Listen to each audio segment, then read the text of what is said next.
How's the volume? You guys hear me? Nice. I'm Zach Hoffman. Thanks for coming out this morning. This is my talk on how to win 100% of your game jams. Guaranteed. A couple disclaimers before you take everything I say as law. I don't have a degree in computer science. I've only ever competed in one game jam. So, one for one. I've only ever shipped one game, and it was the game that won the game jam. And yeah, I'm almost entirely self-taught. It's kind of a nothing word. Just taught myself through YouTube tutorials, so I'm still being taught, I guess, through somebody, but yeah, don't have any computer science, game design, or business degree to really give me credibility, if that matters to you. So who am I? Like I said, my name is Zach Hoffman. I use he, him pronouns. I was born and raised in Eugene, Oregon. I'm 27 years old, and until last November, I had never lived outside of Oregon. I've always been infatuated by video games, pretty much of every genre. Here's me playing the Game Boy on the toilet at age 4. I think I was playing Pokemon. Not much has changed. Now I'm just playing Balatro. So, yeah. And little Severance or Succession reference down there, if you guys get that. So after high school, I went to the University of Oregon. I graduated in 2020 with a degree in human physiology, so not related to computers. And then immediately started a master's program in chemistry where I worked in pharma in Bend, Oregon for about a year. That was just part of the program. So I got my master's at the end of 2021 and immediately moved back to Eugene. Started working in a couple different biomechanics virtual reality research labs. So I was programming these research protocols in Unity. One of the labs I'd worked for as an undergraduate researcher, and I had pretty much no programming experience, but I took a class on the fundamentals of programming for one semester. And I just really enjoyed the problem-solving aspects of programming and wanted to do more of it. But I was kind of set on medicine at the time. So I was studying for the MCAT while I was working in these labs. And I enjoyed the science of medicine, but the more time that I spent in the field of medicine, I kind of already started to burn out, which isn't a good sign if you want to be a doctor. So I was having a bit of an existential crisis and decided to just pivot. I did finish the MCAT. I remember walking out of the exam, which I had been studying for 5 months, but really preparing for like pretty much 5 years, and just thinking, okay, I'm not going to do this. I got to make video games or do something else that I'm passionate about. So immediately I started learning game design, Unreal Engine 5, game production methodologies, mostly just through YouTube tutorial series. I did take one online course on game production. And I kind of realized, at first I started and I was like, oh, I have all these game ideas. I just want to be like an idea guy. And then I took a game production class and was like, maybe I could be a producer, and realized that I didn't even really like coming up with the ideas or like seeing them through, which is cool. I did like seeing them through, but ultimately I did like the programming side of it and the design side of it, and the two of those together. So I just started learning pretty much as I could. I bounced between learning projects for about a year. This was a game project I started called Rat Pack. We played as a rat, and you just like recruit other rats and fight little enemies. And I wasn't really focused on finishing games. I just kind of wanted to learn as much as I could. I was aware of the concept of tutorial hell and just try to stay away from that. So I basically just learned things as I needed them rather than just following a whole series and recreating it piece by piece. I've also always been sort of a jack of all trades. Isn't really the best thing to have for getting a job in the industry, but it's great for indie game development. So I just kind of kept going through, dipping my toes into everything, seeing what I liked the most. I did briefly work as a producer and a VFX artist for this small revenue share indie company making a MOBA. And I learned a lot. The game was never finished, but I did learn a lot about what to do to finish a game and what not to do if you do want to finish your game. And then eventually I came to the point where I actually wanted to finish and release a game, just have something that I could put in a portfolio or just look at and be like, look, I have made a game, for my own sanity. And I heard about the concepts of game jams, but I'd never really looked into one that much. So it seemed like this was probably a good time to actually give one a shot. So step 1 of how to win 100% of your game jams is just choose a game jam. There's a ton of game jams, and it can be a little bit overwhelming to pick one. Ultimately, I think that these are kind of some of the best things you should consider. First one is region, which usually doesn't matter a whole lot, but some jams are region specific. And you might want to find a jam that's specific to your region if you want to have an easy time finding people that are in the same time zone as you.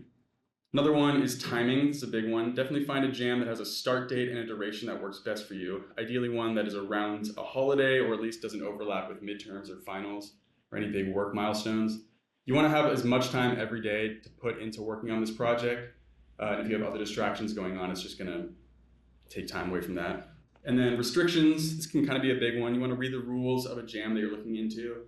Make sure they don't have any restrictions that you fit into. For example, if they require a specific engine or if they have a group size minimum or maximum, maybe don't do that jam. If you're looking for to start a group with 10 people and they have a limit of 5. And then community, this can be a really cool one. So you might want to find a game jam for a community that you're passionate about. For example, there's BIPOC jams, LGBTQ plus jams. FemDev is a group that puts on game jams that highlight women and non-binary developers. And there's also genre-specific and game jam-specific or game engine-specific jams that may appeal to you if you're looking into that. But ultimately, just comb through all of your options, enter into whichever one appeals to you the most. And then I put some links here. The itch link is a great one. Just kind of showcases a lot of jams that are coming up. Welcome for everybody coming in. It's how to win 100% of your game jams, guaranteed. All right, so this brings us to 2023. The holy YouTube algorithm had started feeding me content from this guy named Pirate Software. Some of you guys may have heard of him. He's been in the news a lot recently for some reason. And he was rapidly growing. He basically started releasing content at like 3 a.m. in the morning and figured out that he was able to get a lot of traffic because nobody else was releasing things this early in the morning. And he announced that every 2 weeks every 6 months he put on a 2-week game jam. And the next one was starting in January 12th of 2024, so it was about a month away. He did have prizes announced for the jam, so they are nice when looking into a game jam, but it should never really be your primary motivator. Not everyone does offer prizes, and that's okay. This one did. These are the prizes that they had listed. So it was $100 for the Steam upload fee. For those of you who don't know, it does cost $100 to put your game on Steam. Gave you a professional license for Game Maker for each member of your team. I was pretty set on using Unreal Engine, but it was like, okay, I'll take that. Ashes of Creation Alpha 2 key. We all got that, and I activated it, never used it. A Game Jam laurel to display on your game. Kind of nice to have. Access to a Game Jam winners channel was cool to be able to talk to other winners in this channel, other developers. A shout out on social media, also kind of nice to have. And then a secret extra thing, which our group was like, okay, it's probably a keyboard or something small.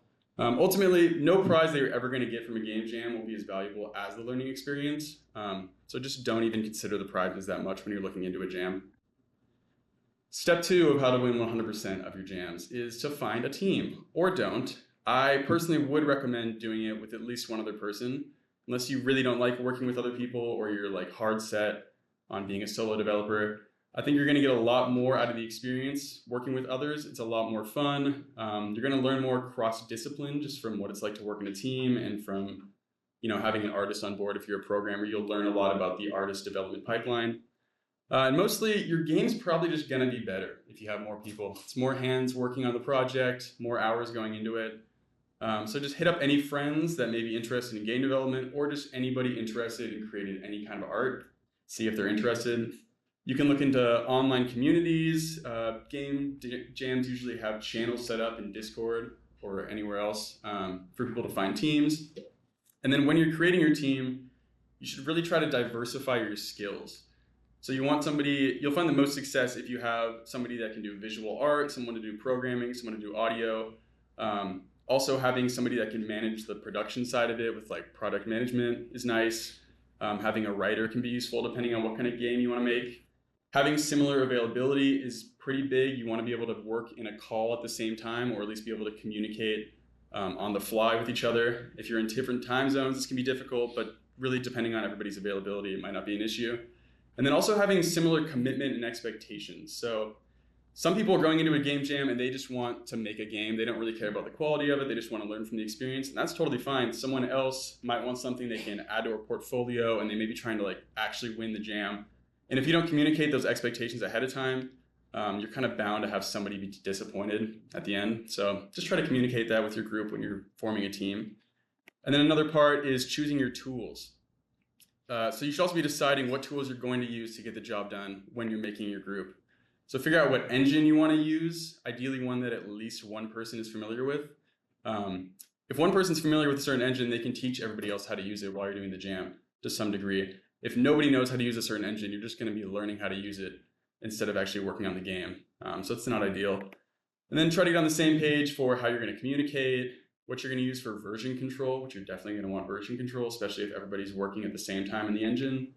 Idea boards are really nice. I would definitely get on board with one of those. You could just use like Google Docs, can even be an idea board, but something to put your designs while you're conceptualizing an idea and brainstorming. Get them onto paper is useful. And then project management. If you want to actually get the game done, you're going to want to manage the tasks everybody has to do. So figuring these out ahead of time can be really useful. For us, like I mentioned earlier, I was pretty dead set on using Unreal Engine. I looked for groups that were planning on using Unreal Engine, so we locked in on that. Discord's the obvious choice for communication. I had some experience with GitHub, and GitHub Desktop seemed really beginner-friendly and easy to set up, so I kind of locked in on that for our group. Milanote is a free idea board software I would recommend to anybody. And then Hack and Plan is also free, super easy to set up and share with your team, and is just immensely helpful for tracking tasks, making sure you get everything done. It also can help keep your scope down because you can see how many tasks everybody has to do. So our team, on December 21st, I just joined a random team of 4 people that I found in the Pirate Software Discord. They were looking for a programmer. We're planning on using Unreal Engine, so I just hopped in their group. And then by January 10th, every single person in that group had backed out, which is fine. I didn't have very high expectations. I didn't know any of them personally. But I still wanted to do the jam, and I wanted to do it with a team of people.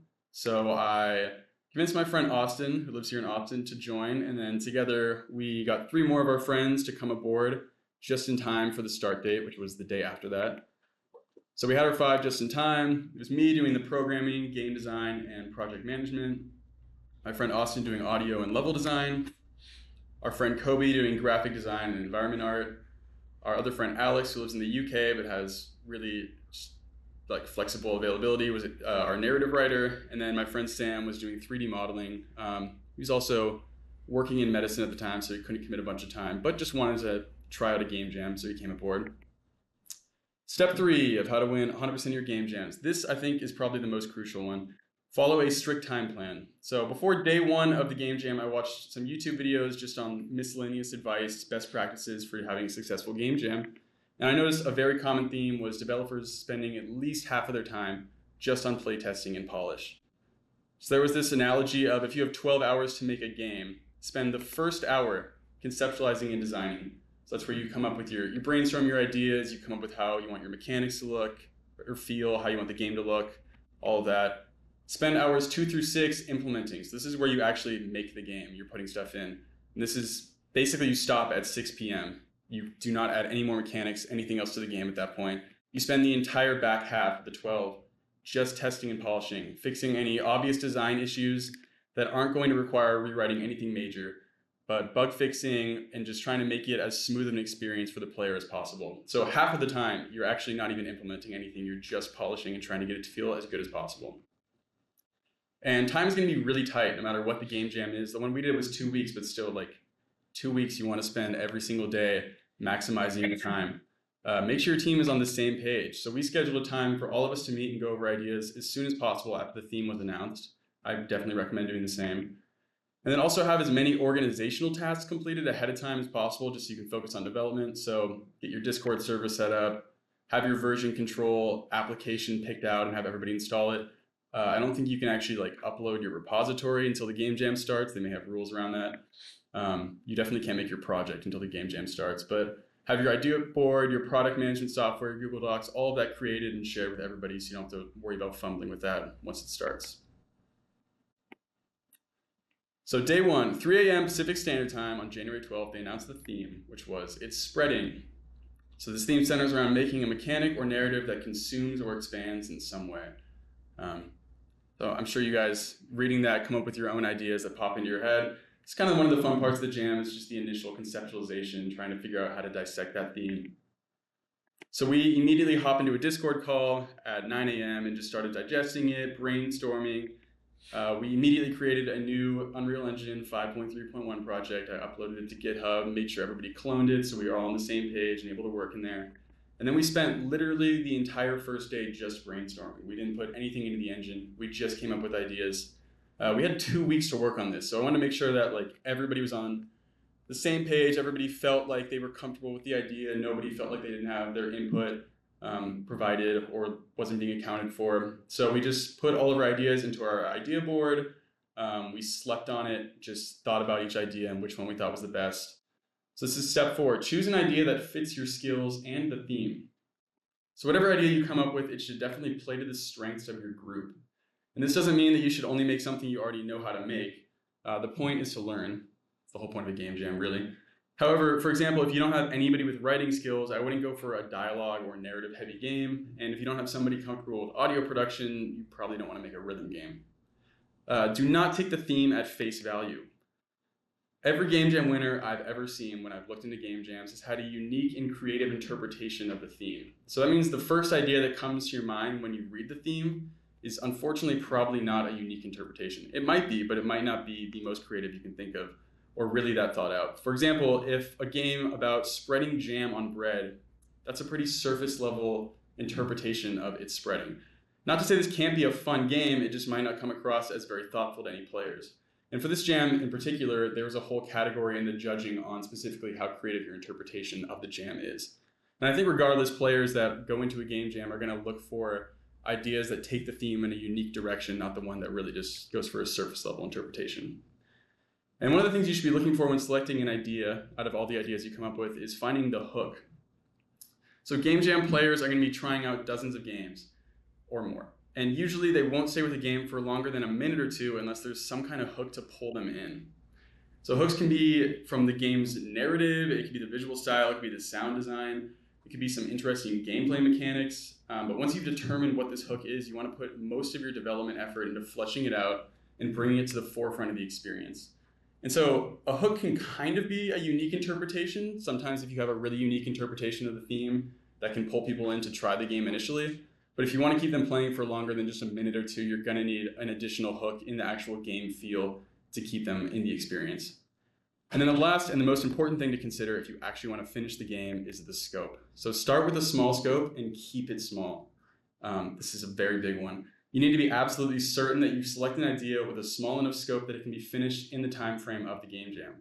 So how can you ensure that you're keeping your scope small? Scope creep is a term I'm sure many of you are familiar with. It's something that every game developer deals with on some level. However, it is especially deadly during a game jam. What you want to do is limit the core mechanic of your game idea to one simple idea. Ask yourself, what's the simplest way I can make this fun? And set that limited implementation as the goal. If you really end up having a lot of time, you can work on incrementally fleshing it out and making it a little bit stronger or deeper. But really, just try to keep that simple. Keep your art style simple. Keep it incredibly simple. Use an asset pack if the rules of the jam allow for it. If they don't, then just use a really small asset palette. Don't worry about pulling in too many assets or creating too many. It's just going to kind of complicate things. Then you run the risk of not having a visually cohesive style. Gray box things out first when you're designing levels. Start with that and then go through and decorate with assets. In worst case scenario, if you don't have an artist, if you don't have any real art assets, just use simple shapes. If your game mechanics are fun, but it's visually cohesive and doesn't look especially incredible, but just looks fine, then that's enough to honestly carry a game. If you try to force in visuals that aren't cohesive and just look off, then that's kind of going to taint the experience for most players. So our idea, we only had one programmer, which was me. So we knew that the game idea could not be very mechanically heavy. We had an artist with a film degree and experience creating atmospheric scenes in Unreal Engine. We had an audio engineer with sound design experience, and we had a dedicated writer. So an atmospheric narrative game seemed like our best bet to really make a good experience. Our artist Kobe pitched the idea of an atmospheric horror game where you operate an isolated Arctic radio base while some unknown apocalypse spreads across the globe. We all liked this idea. It was one of the first ones we came up with, and we put it down on paper. Kept brainstorming other ideas after that just in case there was something else we came up with. But ultimately, this seemed like probably our best bet. This would be a walking simulator, so very low on mechanics. And then we'd have PSX graphics and use Unreal Engine 5's Lumen lighting, which Kobe showed off this project he'd worked on in the past that used the same combination of PSX post-processing with the Lumen. and it just looked really cool. We really enjoyed it. So thought about that overnight, and then the next morning we all came together and agreed, okay, we should go with this idea. So beginning of day 2, we settled on the Arctic base, got right down to work. Kobe, our artist, and Austin, our sound guy, started gray boxing out some rooms for the Arctic base and pulling together different asset packs that we could use just to set the tone. I set up the controls for a first-person character and began working on an interaction system. And then our writers started writing the general structure for the narrative of the game while trying to keep the scope really tight so we can make sure we get it done. At the end of day 2, we had a narrative idea board that looked like this, which was basically just how our writer wanted the narrative to go step by step. And it looked pretty big, but I was able to break it down into manageable tasks for each of us using Hack and Plan, which was honestly kind of satisfying to do, to like dissect this narrative script essentially and put it into tasks. And then we each had a list of what we need to get done for the next week, which was really useful to have on day 2. Day 3, we started with gray boxing, but unfortunately I don't have any photos of that, but this is after Kobe went through and put some assets in. This is the radio room, which was like the main room of the game. Started playing around with the lighting. So originally we were gonna have this kind of sunset lighting. There's this greenhouse that we modeled in the background, and then eventually settled on having it be pitch black outside. So it really gave this horror ambience. And you can see the lighting mixed with the PSX graphics, just kind of this cool, unique look.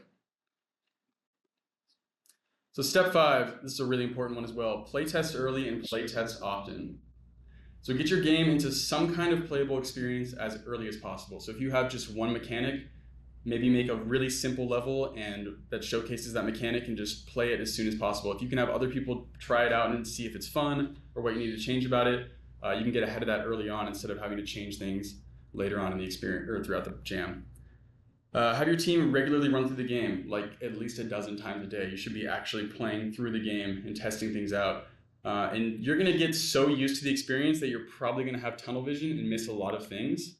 So also get your friends to play it, get your family to play it, your roommates, anybody to play it, and ideally give them zero guidance while they experience it. So just sit in the back, take notes on what they're doing, and just watch them do it.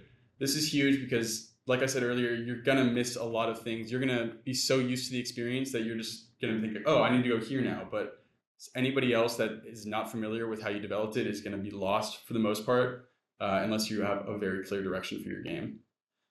Also, get ahead of the bugs early on as you're watching people play test it and avoid them piling up. So just make a list as you're watching through and try to get them done as soon as possible. You don't want a bunch of bugs in the back end. So beginning of day 4, it kind of became apparent that our scope was pretty big to have everything in the game by the end of day 7. Remember, we wanted to finish the game at the end of the first week. The current rate we were implementing things, it just didn't seem that feasible. So I actually spent all of day 4 just making tools that our artist and our sound guy could easily use when designing the levels and the interactables. So this made it so that instead of just me implementing things in the engine, now we had 3 people actually implementing things in. So I created sound triggers, event triggers, going over the way that our event manager and our interactables worked so that I didn't have to be the only person actually implementing things. And it ended up being a really good idea. Streamlined the audio asset creation. So our audio guy could go through, he can make a sound, put it into a sound or event trigger, and immediately test it out with feedback from himself and from each of us. And then also narrative beats, which are very important in an atmospheric horror game, became just a lot easier to test and iterate on because they could actually directly place each sound trigger or event into the level and refine them on the fly. It also made the whole experience just a lot more fun for all of us.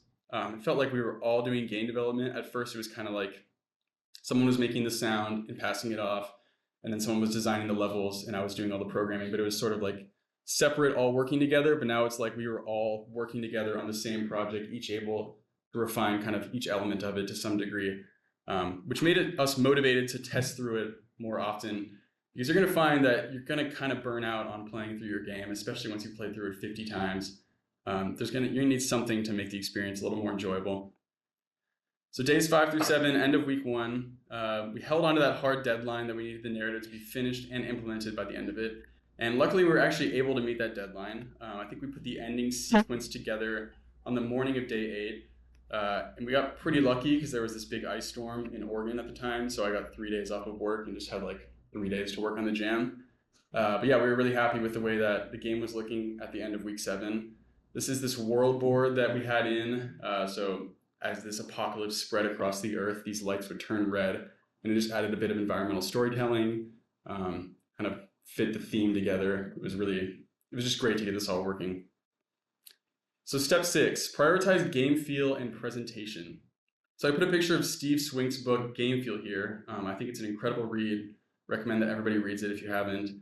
Definitely useful information for a game jam. So Swink uses the term game feel to describe the combination of kinesthetic, sensation, responsiveness, and feedback that makes interacting with a game satisfying.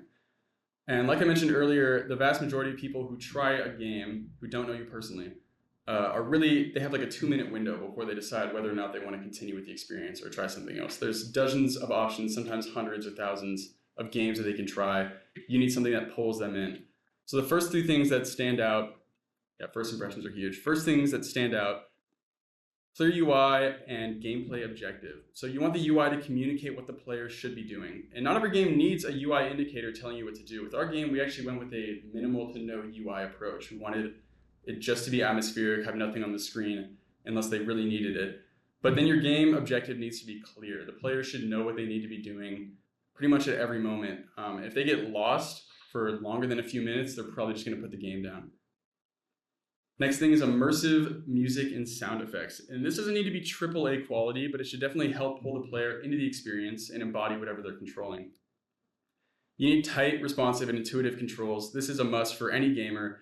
Last thing you want is for the player to be fumbling over the controlling of the character or feeling like their actions aren't leading to the right reactions in the game. And then lastly, you need visual cohesion. This is usually the first thing that actually stands out to a player when they open up your game. I mentioned asset packs earlier. These are a really easy way to have cohesive art style for a game. If you can't use asset packs, then you're honestly better off just having an uber simplistic art style that remains cohesive. Having assets and textures that you pull together yourself but have no cohesion makes the game look really sloppy, and even if the rest of the experience is well thought out, this can often be enough to just taint the experience in the first impression for anybody that tries it. Each of the above doesn't need to be perfect, and they're not going to be. It's a game jam, so you have a very limited amount of time. However, if you have just one of these that stands out, that can be enough to keep people hooked in and wanting to play it. However, if you fail to meet expectations, which should be pretty low, it's a game jam, but if any of these are like very clearly a fail, it's going to kill your first impression and really any chance of anybody playing your game for longer than a few minutes. So this is the beginning of week 2 of the game jam. Here we just spent playtesting it both internally and externally, recording the feedback and reactions, doing bug reporting and fixing, tweaking confusing and unresponsive gameplay elements, and this was a big one. Like I mentioned earlier, we had tunnel vision, and we were so used to the narrative structure that it became very clear what we needed to do, but it was also clear that there was no direction for the player, so they didn't know what to do. Not really a problem for walking simulator enjoyers. I've noticed they don't have a problem just walking from room to room and combing over every corner to see what they need to do. However, for everybody else, I noticed they would just get lost and then get bored or frustrated and kind of just give up. Basically ask me for direction, which I'm not supposed to give as somebody watching a playtester. So we improved the general polish and the feel of the game. We added some subtle visual indicators for where things were and where the player should go. Even though we want to stick with the minimal UI approach, we still had to balance that challenge of giving them guidance without UI. We added a main menu with main menu music and a start button to kind of give it a more packaged feeling. Changed some sound cue placement and timing. This is just refining the game. And then we improved the visual cohesion in the UI. So this was the simple mechanic that I mentioned earlier. You should start with just one mechanic. This was our mechanic. It was this scrubbing frequencies minigame where you have 2 sine waves. It was just 2 sine wave textures. And they start at basically different widths, and you just have to, you press Q and E and it stretches the sine waves. When you line them up, it plays a sound and then it starts playing the audio track for that part of the game. You're tuning into different radio transmissions trying to figure out what's going on. So it started off like this, very uber simplistic. Once we got this working, then I went in and kind of made it fit the vibe a little bit more, made it an actual 3D widget in the level, having it on a computer screen. Basically just made it more immersive, but the first priority was just getting it working. And once we had that working, then we had time to actually go in and make sure that it fit the vibe a little better. So throughout these days, we had a handful of gameplay narrative and environment choices that we wanted to change. In the first few days, it's like, okay, we can probably make some minor changes and still be on track to getting it done. However, in these last 3 days, there were things like the lantern was a big pain point for our group. None of us are really satisfied with how your only light source, the lantern, was working. But towards the end, I just knew we couldn't make any big changes to it because then we ran the risk of not being able to test it properly, not getting the right feedback. And if any bugs made it into the final build with your only light source, that would kill the game really easily. So we just had to stick with what we had.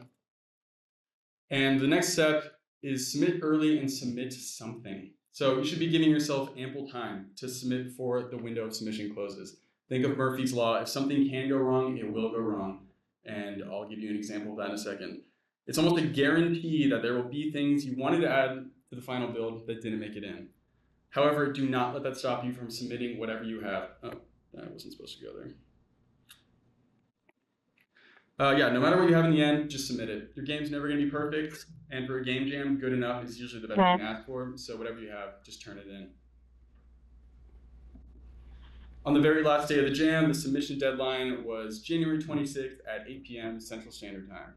I made a couple early morning bug fixes and then immediately packaged the game. And we've been testing a package build for a few days before this. Definitely test a package build before the day of. There's bound to be some problems between playing it in the editor and packaging it. But I wanted to just be certain that this package that we were about to submit worked properly. So after confirming that everything looked good, I went to submit it to itch at around noon. So I still had 8 hours. And we had an upload failure. Apparently, itch has a maximum upload of 1 gigabyte unless you pay for some special plan, which we didn't want to do. And our game was 1.2 gigabytes. And this was like the last day of the jam. So we went through and deleted some unused assets, hoping maybe that would work. Deleted some references, got it down to 1.1 gigabyte. And then we were like running out of time. I was starting to get stressed. So we eventually just compressed our project into a zip file and then compressed that zip file into another zip file. And that got us just under 1 gigabyte. So we were able to submit that at around 5 p.m. And Pirate Software, when he played our game, he said, and I quote, "Your file structure upsets me." But we never got a chance to really explain why we had to do it that way, but it worked, and we submitted it. We got it in. So we were all happy with that. Step 8, engage with the community. This is the most fun part. So post your game to the relevant channels on the Discord or itch or whatever, and just invite other people to try it out and give you some feedback. And then play other games that are submitted to the jam. So you're going to learn a lot from this. You get to see what everybody else was able to make in that time frame, how they interpreted the theme, what creative decisions they made. But also don't let comparison be the thief of joy. Don't let what they made detract from what you were able to get done. Everybody enters into the jam with different experience levels, and you're all just there to learn. So just keep that in mind. And then leave constructive feedback for others. Don't leave any mean comments. I saw a few mean comments. That was kind of hard to see. Not on ours, but just on others. Actually, there were a few on ours. Ultimately, just pat yourself on the back. Celebrate with your team, with the other developers. You all got a game done. It's a really fun time after a game jam, just being able to celebrate that. So the results of the jam, like I mentioned earlier, Pirate Software had this huge growth in subscribers leading up to the months of the jam, the months leading up to it. So you can see here on this graph, basically 2 months before the jam, he just climbed and gained pretty much millions of subscribers before then. So they said they were expecting around 200 entries, and they got over 1,400. And once they filtered out games that were kicked for violating community guidelines or being malware or whatever, it was 1,386 entries that were judged. And it took a team of judges 1 month to review and judge all of the games, and then they announced the winners on February 27th at 5 a.m.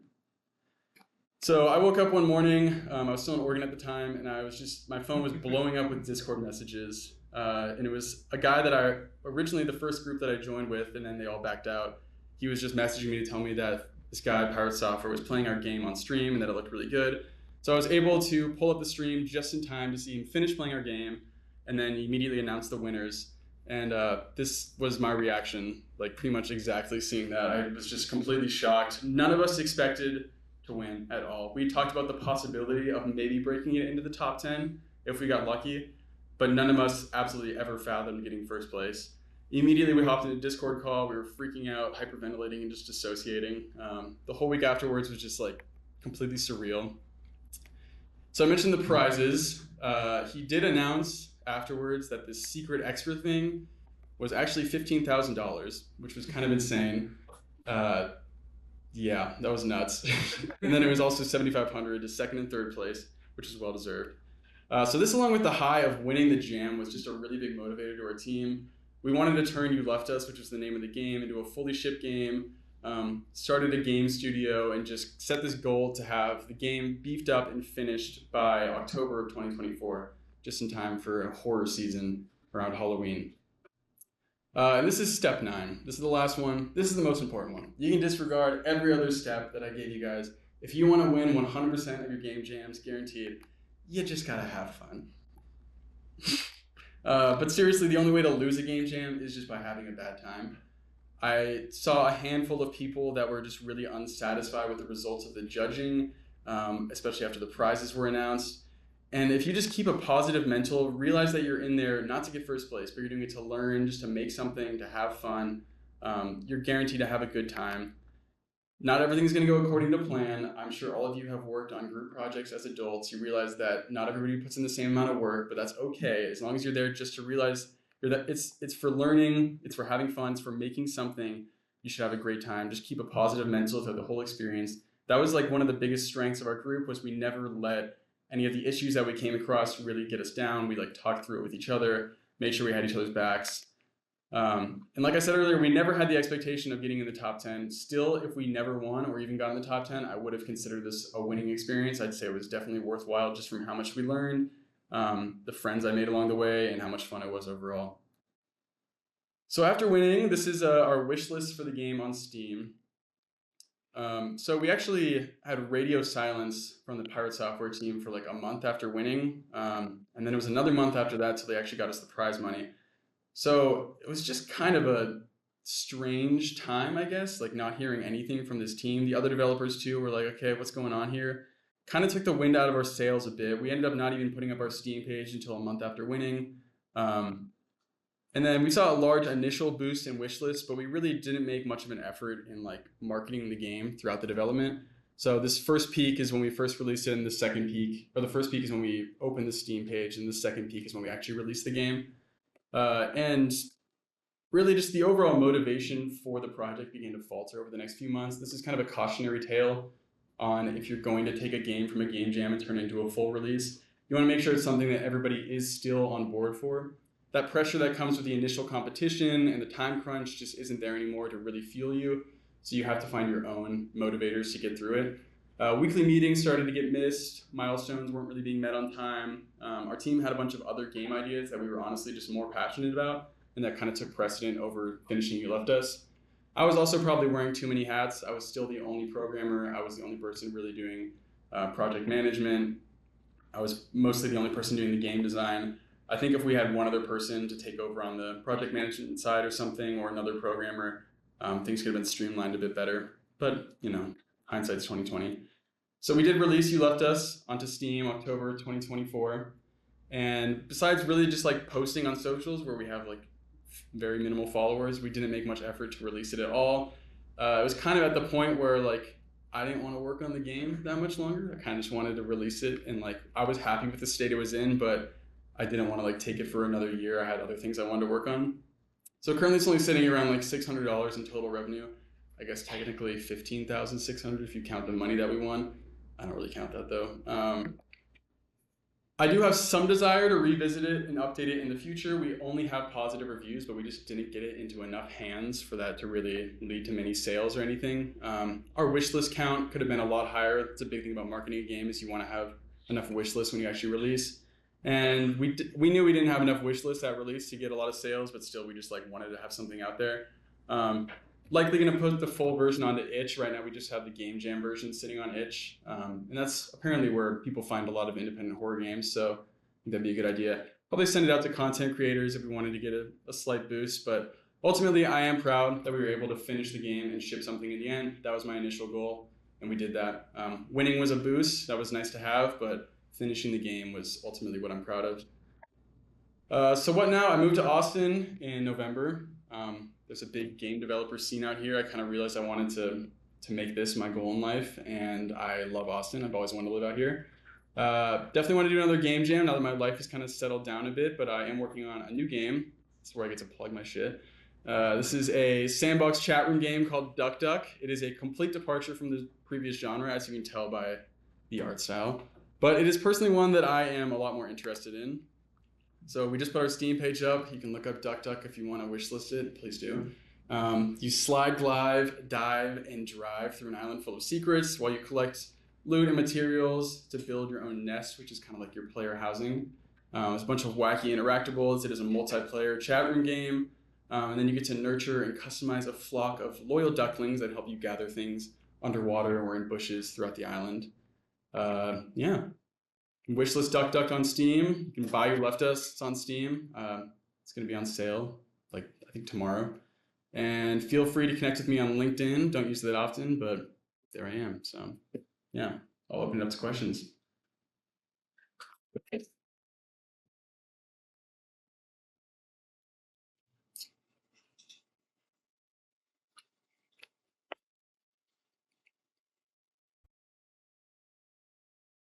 Let's come on, guys.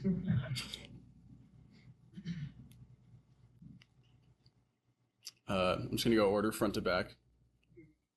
I guess I'm kind of wondering. So, do you think if you'd released it, like, what would have been the optimal time for you to release it to like build off of the current software? That's a good question. The question was when would be the optimal time to release it? We thought that having it released around Halloween would probably be the optimal time, but I mean, we put up our Steam page pretty soon after the jam, and then with a demo attached to it, hoping that would like garner some wish lists. But really, I think the only optimal time is just like when you have enough wish lists, when you've done enough marketing, and we just never did that. So an optimal time would have been after we had marketed it. I guess we're good. So I don't know if I missed it or not, but what was your why you left us versus other like game engines like Unity? Yeah, so I used Unity for years at my job when I was working at the University of Oregon. And I kind of just wanted to try a new engine. I was like impressed by the features that Unreal was offering. And really it was seeing the lumen lighting with the like PSX post processing on it that our artist had used on a previous project. That was kind of the selling point. But I went into the jam with the interest of learning Unreal Engine, so that was like I was pretty dead set on choosing that one. I still have like some experience with Unity, but I think I just like been frustrated with it at my job for so long that I wanted to try something else. I was just kind of tired of looking at the user interface of it. Yeah, I think there's a question over there. You still have one?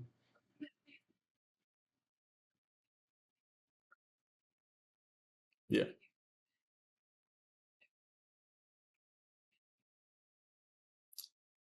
Yeah, 100%. I think that because we were all like, I mean, I was only friends with two of the five, and then the other two were friends of a friend that was also in the jam. So we were all mutual friends, but became friends throughout the experience. But definitely like already having an established camaraderie added some accountability to it and just made us more motivated to like hop in a call at 9 a.m. and work for 12 hours if we had nothing to do all day.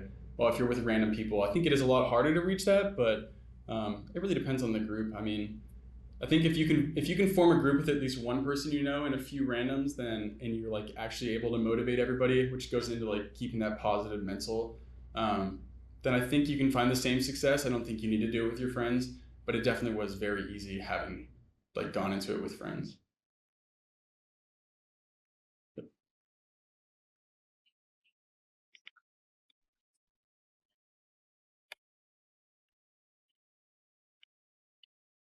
Yeah, marketing is like just something I am not good at, but I have been looking into it a lot more. It was just very apparent from our last experience that like some marketing needs to be done.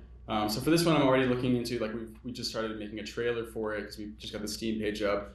I've been doing things like screenshot Saturday. It's just like a hashtag you can post on like Twitter and or X and Blue Sky. Um, but just making some sort of post, just doing anything is like kind of my goal right now. It would be nice eventually to find a producer or at least somebody that can handle the marketing side of that because I would rather just focus on development. But yeah, just being aware of marketing is kind of like my priority right now, I guess. Yep. How long was the game you spent it? So the demo that we submitted, or the game we submitted for the game jam, the average runtime was like 35 minutes. Um, then the full release was like 50 minutes, I think. And it ranged. I mean, like I'd watch playtesters who were like familiar with walking simulators. They'd finish in like 20 minutes, and then I'd watch somebody who like had no video game experience. Like I had my mom play it, and it took her like an hour and 10 minutes. But yeah, I think the average was like 35 minutes. Yeah. What would you say is a more reasonable length for these kind of games? Like, what the judge has to sit down and play it. I don't know if there's one right answer for that. I mean, really, ultimately, I think it just depends on the experience. I think if there is a 5 minute game that is like a lot of fun and has a really unique idea, but it's clear that they weren't able to make it longer because of the short time frame, I think I could still win. Like a judge can still really enjoy that game. Um, Also, a game that's an hour long but isn't fun, like that's not optimal. So yeah, I think it honestly doesn't matter. Probably at least 5 minutes, I would say. Someone should be able to experience it for at least that long. Optimum might be like 10 to 30. I don't know. Yeah. You said that you had never finished the game before this. You had done like partial projects of like in process works that kind of just faded. Was it kind of how was it trying to finish a game, knowing okay, I'm gonna do this whole thing? Was it like intimidating? Was it oh god, what do I do? Like describe that thought process. Yeah, I mean, I guess if there was a bit of that. I think you're gonna kind of encounter some imposter syndrome along the way with your first release. Maybe not everybody will, but because I didn't really have a degree or any experience with this, I definitely found some. I think I just like watched a video on like how to like package an Unreal project, and I think I packaged the first one like day 10 of the game jam. And there was like a couple issues with it, but like definitely just like starting the package process early on and making sure that the build we submitted was like worked on multiple machines, ran the way we wanted it to, made it less intimidating. But I mean, ultimately we submitted a zip within a zip, which like is a bad look. So I was a little worried about that. I thought that combined with like our lantern like killed any chance of like a judge actually taking our game seriously. So that was part of the reason we were surprised that we won.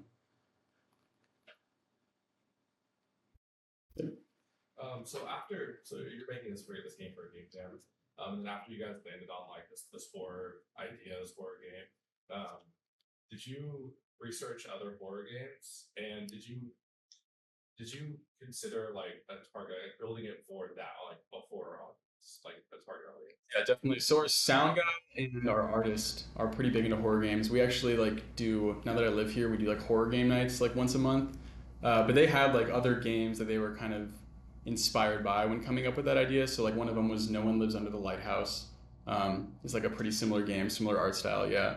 So they had me play through that one just to like understand the kind of tone they were going for. And yeah, we definitely like made it. We wanted to have like our own niche and have it have its own feel, but definitely like use other games for direction and inspiration. And that was something even with like when we were making the game for a full release. In my head, I like thought maybe like okay, we could reach the success of No One Lives Under the Lighthouse without realizing like oh, you actually have to market it to get to that like level of success. Like I don't know, maybe our game like stands somewhere in comparison to that game. I don't know if it really does. That one's a bit longer, but like just us not marketing at all, like there's no way we get to that level of success. Anyone else? Are you still working with the same people on Doctor? Sort of. I like kind of work with our audio guy from time to time. Mostly I'm kind of going at it alone, and then I have another friend that I met through our audio guy who does like 3D modeling. And it's sort of just the two of us right now. Now that we've like kind of gotten our prototype of the game is essentially finished, I am looking to like bring in an artist and probably like another dedicated programmer to help finish the multiplayer side of it. But mostly, I mean, life kind of happens and gets in the way. So we still hang out, we're still friends, but sort of went our separate ways in the game development side of things. Yeah. Do you have any tips for working with random people? Like, I mean, my only experiences working with random people have like not gone great. Just on the organizational side, I would say be very wary about joining a revenue share project. This doesn't have anything to do with game jams, but just if you're like looking into like joining a project with random people, it's just like I think the success rate is so low, and you're kind of just working for free at that point. I would say if you're going to like find a random team for a game jam, like probably hop in a call and like talk with them, talk about what games they like try to establish some level of like camaraderie with them before you start the game. It can't like it's important to like get along with these people if you're gonna work with them for a while. If you like find that you're just not really vibing with them or like you just don't really get along, you're not gonna want to work together in a call as much or work as long. So I would just say like ideally become comfortable with the people that you're gonna work with. Maybe even just like play some games with them before you start the jam. Yeah. I think your hand was up first. I was going to ask, when it came to your teammates, how many like connections did you have before to pick from? Was it just like, oh, you're the one audio guy I know, I need you, or if you did have multiple sources, what did it come down to when it came to selecting which of your friends to put a team together? Yeah, so we, like I mentioned, I like was in a random group and it fell apart. And like a day before the jam, I like started hitting up friends, and we actually had like 8 or 9 people that were like willing to do it. And we were like, yeah, let's go. We got like a big group, and then I looked at the rules, and it was like max team size is 5. So we had to like cut people out, which felt kind of bad. But ultimately, it was like we had 9 people, and so we just kind of gauged everybody's like, what's your commitment level? And some people were like, oh, I could probably do like an hour or 2 a day, and then we just selected from the people that were like, yeah, I could put like 6 hours into this, like most days probably. That was the biggest one. Yeah. Also, like similar expectations. Like I had like said that I wanted to make a game that I could like probably put in a portfolio or at least like something to be proud of. And other people like I had like a friend who was like interested in doing 2D art, but kind of just wanted to do like a handful of assets. And I was like, okay, like we're probably just gonna like choose the 3D modeler that actually wants to like model more stuff. Yeah, that is kind of tough having to like. This is why like definitely be aware of the rules because it did feel bad to like cut 4 people out, I guess. Your question?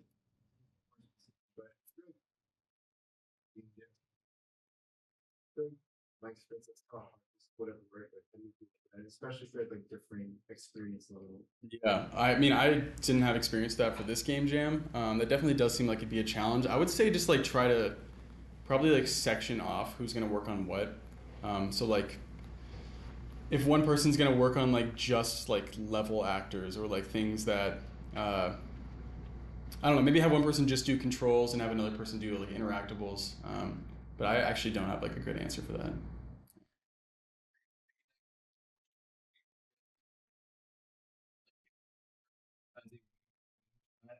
Yeah, that was like you might have missed that part, but one of the steps is like choosing your tools. Definitely have version control, which I had never set up version control. I'd used it on like previous projects that someone else had set up, but I was the only person who had ever used it. No one else is familiar with it. GitHub Desktop was incredibly easy to set up. People who had never used any sort of version control were able to learn it really easily. We only had like 1 or 2 problems with somebody like not merging properly. But other than that, like every non-programmer on our team, which was everybody but me, was able to use it like pretty effortlessly. So I would definitely recommend that. I know Perforce is like kind of harder to set up and definitely harder to learn. So I'd recommend GitHub Desktop. So I'm currently in a semester in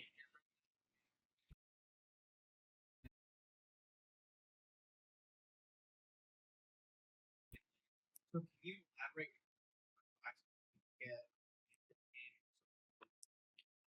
Yeah, I mean, I would like firstly talk to your whole team and make sure everybody's like aware of the commitment that goes into it. Like, talk about what your expectation is for expanding the game, how much you want to add onto it, how long that's going to take, and just be sure that everybody's on board for that. Because for ours, like we had thrown, like we won the jam, we're like we gotta make this into a full game. We threw a bunch of ideas at the wall, and then like kind of set some milestones about how to get those ideas realized. But then after like a month or two, when like the wind was out of our sails, it just became a lot harder to like stick to those milestones and really bring everything to be finished. So I would, if anything, suggest like starting small on expanding it. Maybe pick like 1 or 2 new features. Like if you have multiple levels, like just add a handful of new levels and just get a feel for like that time after development. Like what's our commitment like? Like really try to gauge that and see how interested everybody is. And then if you've like reached those milestones and you're like, okay, I want to add more, and like you're still into it, then keep going. But set the scope that you want to expand to be pretty small at first after the jam, because like I said earlier, like that pressure that comes with the game jam, it's not going to be there when you're trying to bring it to like a Steam release. Even if you set your own deadline, it's not like you actually like you have to hold to that deadline. It's not like there's an external pressure to stick with it. So I'd say start small and then expand from there. Yep. What kind of things did you discard from like while you were making Left Us for like Game Jam? I Yeah, I mean we had this idea for like having like a monster that would like a chase sequence with a monster. And then we realized like we'd have to like model a monster from scratch. So we kind of just went with having these like shadow men that didn't make it into the full game release. We actually did make the monster for the full game release. But pretty much all these like ideas for like elaborate chase sequences or like puzzles that we wanted to add and we realized like would just be kind of too mechanically heavy or take too much programming and bug fixing, we just ended up stripping back for the game jam. And some of those did make it into the full release, which I'm pretty happy about. But definitely when you're doing the game jam, like I said, like start with one mechanic and just make sure you have that one simple mechanic added. And then if it's like day 4 of a 2-week jam and you have 3 days to like add another one, maybe you could do that. But if it's like day 10, like don't try to add something else into it. Just stick with that one small mechanic and flush out everything else and keep the polish. Yeah, I think we have like 3 minutes left. When it came to releasing You Left Us after the Game Jam, and I know you said marketing isn't your biggest thing, but would you recommend like, okay, let's finish everything and release it, or release it with a little bit of improvement, but then update as it goes along for players to kind of actively feel that growth in the game? Yeah, that would probably have been a good idea. I mean, our expansion of the game was like we weren't super satisfied with the ending it had in the game jam, and so we wanted to like give it a proper ending. So our expansion was like giving it that proper ending, which did take us like quite a while. So maybe if we had like gone with a smaller or a shorter ending, that could have been feasible. But there just wasn't really a great like place to release it into early access and then keep adding onto it. What we could have done is just like what we should have done actually is just release the updated demo that we put on Steam, and then from that point just started marketing it, posting every week, and like trying to get more eyes on it, getting like making TikToks or whatever. Yeah, that would have been the move to go. I think unfortunately for this, there wasn't really a way to like release it into early access. Get a round of applause.